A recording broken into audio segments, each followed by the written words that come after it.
Hai, Assalamualaikum dan selamat pagi. Saya Muhammad Khairul Hisham bin Kamil Zaman. Bersama rakan kepala saya Muhammad Rizwan, Muhammad Ali Imran dan juga Muhammad Farid akan membantahkan isu semasa kami iaitu lambakan etnik Rohingya yang berada di Malaysia. Kami akan menerangkan beberapa faktor kemasukan etnik Rohingya ke Malaysia, kesan-kesan kemasukan etnik Rohingya kepada negara, penyelesaian isu ini dan kesimpulan hasil kajian kami. Malaysia di Mumbai menjadi tempat lambakan pelarian. Pelarian dari Myanmar mencatatkan jumlah yang tertinggi yang berdaftar dengan surahan uh, tinggi Pertubuhan Bahasa-Bahasa Bersatu bagi pelarian, iaitu UNHCR, iaitu sebanyak 150,110 orang bagi data Oktober 2023. Lambakan pelarian berkenaan jika tidak ditangani dengan segera boleh menimbulkan konflik yang teruk kepada negara, terutamanya kesan ditanggung oleh kerajaan dari sudut kesihatan dan juga keuangan. Okay, next. Seterusnya saya akan serahkan kepada rakan saya itu Muhammad Muhammad Rizwan untuk menerangkan fakta-fakta kemasukan etnik Rohingya ke Malaysia. Assalamualaikum warahmatullahi wabarakatuh. Saya Muhammad Rizwan bin Rustam. Saya akan menerangkan faktor-faktor kemasukan etnik Rohingya ke Malaysia. Di antaranya ialah yang pertama, penganiayaan etnik dan agama. Yang kedua adalah krisis kemanusiaan. Yang ketiga ialah ketiadaan kewarganegaraan dan hak di Myanmar. Dan yang keempat, mencari peluang yang lebih baik. Saya akan menerangkan dengan lebih lanjut mengenai faktor pertama iaitu penganiayaan etnik dan agama. Rohingya telah menghadapi diskriminasi dan kekerasan yang teruk di Myanmar, terutamanya kerana kepercayaan Islam. Ini telah menyebabkan pengusiran besar-besaran pada setiap masa melalui tindakan kejam ketenteraan. Akibat dari kekejaman ini, ratusan ribu Rohingya telah melarikan diri dari Myanmar, kebanyakan ke Bangladesh dan negara-negara jiran lain seperti Malaysia. Bagi faktor kedua pula iaitu krisis kemanusiaan yang dihadapi oleh komuniti Rohingya merupakan salah satu krisis yang paling teruk dan serius dalam sejarah moden.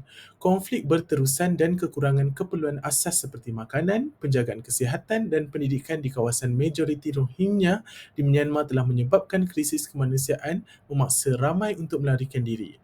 Keganasan dan pelanggaran hak asasi manusia menyebabkan banyak laporan tentang keganasan sistematik, pembunuhan, rogol dan pembakaran rumah di Myanmar. Ini dianggap oleh setengah pihak sebagai pembunuhan beramai-ramai dan pembersihan etnik terhadap Rohingya.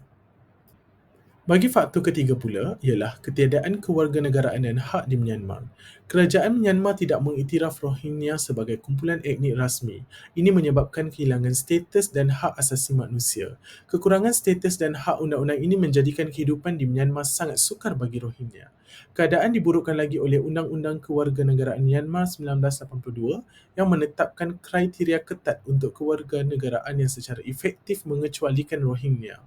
Tanpa status kerakyatan ini menyebabkan Rohingya kehilangan hak asas termasuk hak untuk bekerja, pendidikan, penjagaan kesihatan dan pergerakan bebas. Mereka sering hidup di bawah pengawasan rapi dan menghadapi diskriminasi sistematik dalam kehidupan seharian mereka. Faktor terakhir yang menyebabkan etnik Rohingya ke Malaysia ialah mencari peluang yang lebih baik. Seperti kebanyakan pelarian lain, Rohingya di Malaysia sering mencari bukan sahaja keselamatan tetapi juga peluang ekonomi yang lebih baik dan peluang untuk membina semula kehidupan mereka. Pelarian Rohingya datang ke Malaysia dengan harapan mendapatkan pekerjaan dan pendapatan yang lebih stabil. Malaysia dengan ekonominya yang lebih maju berbanding Myanmar. Keadaan hidup lebih baik di Malaysia dengan menawarkan kehidupan yang lebih baik termasuk akses kepada perkhidmatan asas seperti perumahan, pendidikan dan kesihatan. Seterusnya, kita akan melihat kesan-kesan kemasukan etnik Rohingya kepada negara yang akan diterangkan oleh rakan saya iaitu Muhammad Farid. Assalamualaikum warahmatullahi wabarakatuh. Nama saya Muhammad Farid bin Muhammad Ayub. Jadi untuk seterusnya kita akan terangkan tentang kesan-kesan kemasukan etnik Rohingya kepada negara Malaysia dalam sistem kesihatan, sistem pendidikan, ekonomi dan juga keselamatan. Jadi bagi kesannya di dalam sistem kesihatan, kehadiran pelarian Rohingya di Malaysia boleh memberi tekanan tambahan kepada sistem kesihatan negara peningkatan jumlah penduduk mungkin meningkatkan permintaan terhadap perkhidmatan kesihatan termasuk rawatan dan perubatan. Sumber daya yang terhad dapat mengakibatkan cabaran dalam penyediakan penjagaan kesihatan yang mencukupi. Bagi sistem pendidikan pula, jumlah pelajar tambahan mungkin memerlukan penyesuaian dalam sistem pendidikan negara. Keperluan untuk menyediakan pendidikan kepada anak-anak pelarian mungkin menimbulkan cabaran dalam penyediaan guru, buku teks dan fasiliti pendidikan. Untuk sektor ekonomi pula, isu-isu ekonomi mungkin akan timbul akibat daripada peningkatan permintaan terhadap perkhidmatan awam. Pelbagai sektor seperti perumahan dan pekerjaan mungkin menghadapi tekanan tambahan yang boleh memberi kesan kepada masyarakat tempatan. Untuk aspek keselamatan, adanya pelarian tanpa status yang sah boleh menimbulkan masalah keselamatan dan perlindungan. Ini mungkin melibatkan kegiatan ekonomi gelap atau masalah keselamatan awam.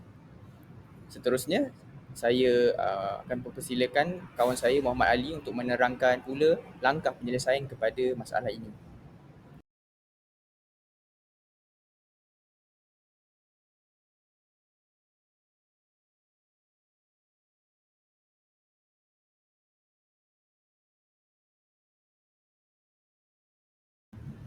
Saya Muhammad Ali Imran bin Muhammad Noor akan menjelaskan pula tentang penyelesaian masalah untuk lambakan etnik Rohingya di Malaysia ini. Poin yang pertama ialah kerajaan harus peka dan sedar dengan perubahan rakyat Malaysia yang sudah melonjak kemarahan mereka. Kemarahan rakyat adalah ibarat api dalam sekam yang akan mengundang padah.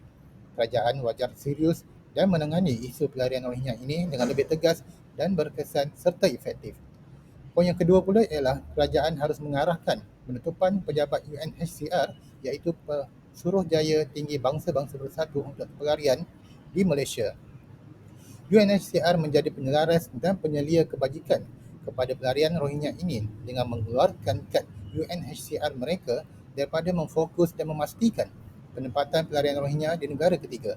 Dikatakan dalam 6 bulan pertama dari Januari hingga Julai pada tahun 2020, daripada ribuan pelarian Rohingya yang berlambat di Malaysia, hanya 317 orang pelarian Rohingya sahaja yang ditempatkan di negara ketiga. UNHCR juga mula berani menyatakan secara terbuka ketidakpuasan hati mereka untuk tidak membenarkan meninjau pusat tahanan pendatang asing tanpa izin dan pelarian. Jadi, tiada apa-apa keperluan lagi untuk UNHCR berada lagi di Malaysia dan kerajaan Malaysia boleh mengambil tugasan penyelian pelarian Rohingya dengan cara Malaysia sendiri. Seterusnya ialah poin yang ketiga, Malaysia harus memaklumkan kepada UNHCR bahawa mereka tiada kuasa untuk mengeluarkan kad UNHCR dan semua kad tersebut tidak lagi diiktiraf dan terbatal. Jika perlu, sebagai negara berdaulat adalah hak Malaysia untuk mengeluarkan apa-apa kad dan bukan hak mana-mana organisasi luar yang lain. Seterusnya, kerajaan wajar mengumpulkan dan menempatkan semua pelarian ini dengan pengasingan lelaki dan perempuan serta kanak-kanak di dalam pusat-pusat tahanan dan pada masa yang sama mencari sebuah pulau sebagai penempatan sementara. Perlu diingat, faktor utama yang mendorong pelarian Rohingya ialah di Malaysia mereka bebas pergi ke mana sahaja. Poin yang kelima adalah kerajaan perlu meminda semula undang-undang sedia ada dan menggubal undang-undang baharu dan meningkatkan hukuman terhadap pemilik premis yang memberi sewa kepada pelarian Rohingya ini dan juga kepada majikan yang menggajikan atau mengambil pelarian sebagai pekerja tanpa izin dan kebenaran daripada pihak berkuasa. Seterusnya, kerajaan perlu menubuhkan sebuah agensi kerajaan khusus untuk menyediakan sebuah pengkalan data yang terperinci dan komprehensif mengenai pelarian yang berada di Malaysia. Poin yang ketujuh pula ialah kerajaan perlu berbincang dengan Negara Pertubuhan Kerjasama Islam (OIC) dan lain-lain negara untuk berkongsi mengambil pelarian Rohingya. Jika anda pernah mendengar tentang Gambia, suatu masa dahulu, Gambia pernah menyatakan kesediaan mereka untuk mengambil kesemua pelarian Rohingya ini dan juga yang masih berada di Myanmar.